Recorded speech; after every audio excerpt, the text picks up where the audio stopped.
Apple is about to make a huge announcement and reveal an all-new product that might just be the riskiest new thing they've ever done.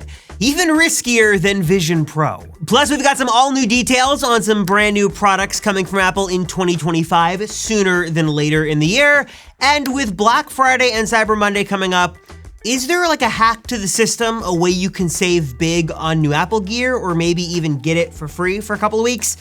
There's some stuff here you need to know. Not gonna tell you how to cheat the system, but listen closely because I've got some tips. I'll have a video coming soon doing like a deep dive in Apple's first event of 2025, but the highlights include some new M4 Max, likely a base iPad upgrade, the iPhone SE4, which is, kind of set to be one of the most exciting iPhone upgrades we've ever seen, and then an update to one of Apple's forgotten products that I honestly think that we've sort of forgotten about that doesn't get nearly enough credit, and that's this. It's the little AirTag. You guys remember a few years ago where there was all these rumors about what Apple's gonna do with their GPS tracker, and Samsung was gonna build a tracker, and there was Tile, and everyone was sort of wondering what this was gonna be. Well, what we got was the AirTag, which I think is one of the most affordable Apple products we've ever seen at like 30 bucks, and also one of the most value-packed Apple products we've ever seen. I mean, think about it. It's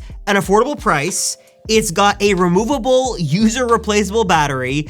It really delivers on its promise and has really just sort of changed the game of trackers to where you really don't think about it. Because it has this massive network of Apple devices all around the world to utilize, you can basically leave a backpack, a bag, a suitcase, whatever you've got your AirTag in, and know that, you've got a 90% shot of being able to find it. In fact, if you haven't seen this video, if you're a newer subscriber, back when the AirTag was launched, we did an experiment where I put it in a box and shipped it around the world to Australia and tracked it all along the way. Remember, this thing doesn't have a subscription cost. It doesn't have some sort of LTE connection or anything. It's just a little tracker thing. That video was a ton of fun. I will leave a link to it up here and down below if you want to check it out. But it was a lot of fun to track this thing around the world. Spoiler alert, it does work as advertised, and version 2 is coming soon.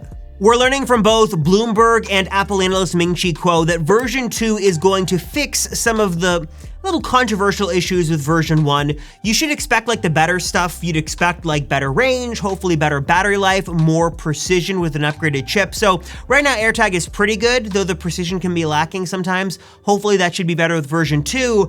And then one of the sort of more controversial issues with AirTag was sort of the stalking problems people were having. Apple has implemented a lot of different anti-stalking features, but now we're hearing that in version 2, they're going to make it more tamper-proof and a lot harder to remove the built-in speaker to alert someone that an AirTag is around. That was one of the problems over the last couple of years, that people were popping out these speakers so you wouldn't know this thing was around. Apple's gonna really fix that with version 2. Also, in case you missed the news over the last week or so, the all-new M4 Max, so iMac, Mac Mini, and MacBook Pro are now available to purchase, configure, buy. All of them have pretty rave reviews. I've even seen a lot of good coverage on Nano texture for MacBook Pro, and especially Mac Mini. It seems like everyone sort of agrees, Apple lover or Apple hater, this Mac Mini is a really good deal. So if you've been sort of tempted to upgrade your Mac, check this out. They're all available, and I'll try to find the best deals for those and tag those products directly in this video for your convenience. Also, speaking of deals and Black Friday and Cyber Monday, I always get questions on what Apple does for this sort of holiday shopping experience and what exactly you can maybe take advantage of in terms of savings. Apple does some little things, but they really don't do any crazy Black Friday deals. You can't go to the Apple store and get 30% off an iPhone or 50% off a MacBook Pro. Sometimes other third-party resellers, Best Buy, B&H, Adorama, stuff like that, sometimes they have deals. Costco's another one, big box stores. But Apple typically will do a gift card or something, but nothing usually crazy. Again, I'll try to find the best deals and link them directly in this video so you can check them out, but don't expect anything crazy.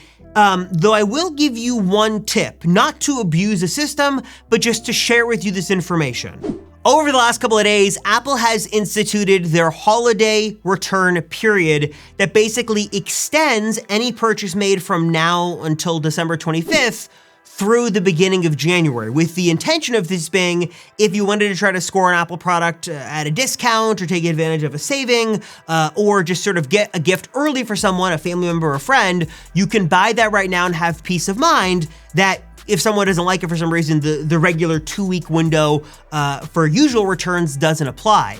That is sort of great to have there. I also think this is a great opportunity that maybe if you've wanted to try an Apple product, but the 2-week window maybe was a little bit limiting, this is a good chance to do that and take advantage of the extended return window. I am not telling you to go to an Apple store and buy something with the intention of returning it, because that's just not right and unethical. But I will say, like, truly and honestly, if maybe you wanted to try Vision Pro, but you needed more than 2 weeks to know if it was worth the investment or not, or you wanted to see if a Mac upgrade was worth it, but you wanted more time, this is a totally legitimate way to do that and not break any rules. Again, I'd caution you to be ethical here, but in the interest of full disclosure, this is there, it is around, so whether you want to try something for yourself and see if it works for your sort of lifestyle, or if you're looking for a gift, that extended period for returns is in effect right now through beginning of January. I've also got a couple of questions on what other products I recommend for Black Friday and Cyber Monday. If you guys wanted like a full video on this, let me know in the comments down below. I'm not usually the best in finding deals, though there are 2 products I do want to mention because I do have some savings to share. One of them is Nomad, and I get questions all the time like, what is that watch band from, or the iPhone case, where do you get that from?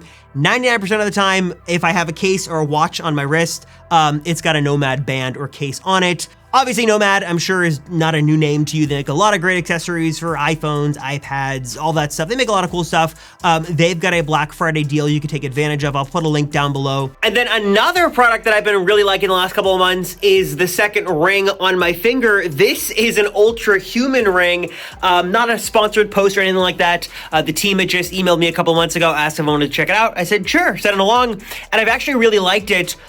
Previous to this, I was wearing an Oura ring, which I liked, but the monthly subscription wasn't like a big selling point for me. I also find the Ultra Human ring to be a lot more comfortable. They've got a great app, really great data set. I'm sort of a nerd when it comes to collecting data with sleep data and exercise data and stuff like that. Really cool. If you're looking for a smart ring, I'll put a link down below. They've also got a special going on right now, and I think if you use the code TAC20, you can save 20% for limited time. So I'll put all the details down below. But yeah, if you're wondering why I've got 2 rings on my finger, it's by the way, I'm trying to flip you off. It's the silver one, by the way, and it's cool. I'm a data nerd, and if you're like me and you want a smart ring, I like the Ultra Human a lot. It's pretty cool. All right, enough of that though. Let's get into the controversy of the week with this new random assortment of Apple products that we might be seeing soon. So we got some reporting over the last couple of days that obviously Apple's like working to like make their new smart home stuff.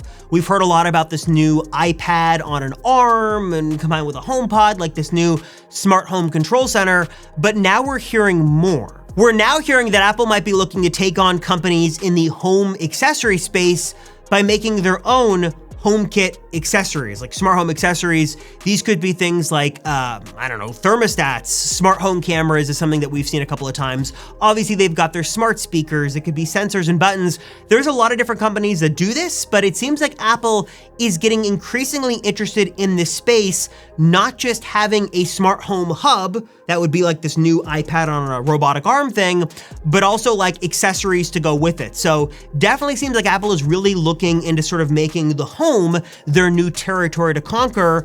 And one of the wild rumors we've heard over the last couple of days is that Apple might be looking to get back into making a physical TV set. Yeah, not like making the Apple TV box, like the box you can buy, but the Apple TV being like an actual TV. But hold on a second. Some of you might be getting a little deja vu because you might be asking, wasn't this an Apple rumor from like 15 years ago?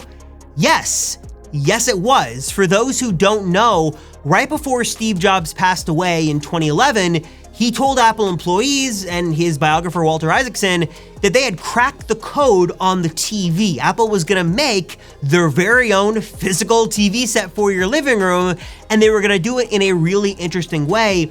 In fact, get this, we heard that when Steve Jobs was stepping down as CEO and he instructed Tim Cook to take his place as Apple CEO, he was still going to stay on because he wanted to work on, behind the scenes, the TV group, the TV project, because he was super excited about what that product was going to be. That even though Tim Cook was going to be CEO, Steve would still be there working on that TV project. Now, obviously, fast forward 15 years, Apple never got into the TV industry for probably various reasons, but now we're hearing that Bloomberg says that Apple is at least considering what this could be. Now, there's a lot of good reasons and bad reasons why Apple should do this. I mean, there still is an opportunity for someone to reinvent the TV experience. I'm sure Apple could make some super immersive, really high quality panel. They could do something really cool with audio and building in their audio technology into this, maybe something with Siri and Apple Intelligence. It could be cool.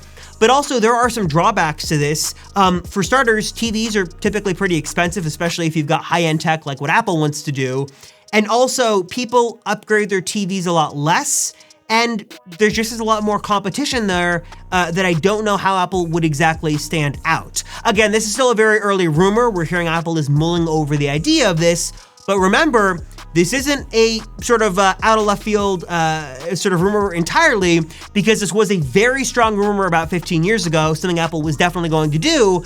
And maybe now would be a cool time for them to resurrect some of those old ideas and make the TV set that Steve Jobs had always wanted. That would be super cool and really would sort of be like a full circle moment. So I'm curious, guys, what are your thoughts on this? Would you buy an Apple TV set if Apple made it? Like, would you spend $5,000 on this thing? I mean, I can only imagine if Vision Pro is $3,500, how much this thing would be. Is it something that's interesting to you? Yes or no? What would you want to see from Apple in 2025? Drop a comment down below and let me know. As always, I appreciate you guys watching. Thank you so much for your support. Thank you for watching. I'm Robert Rosenfeld from the Apple Circle, and I'll see you all in the next one.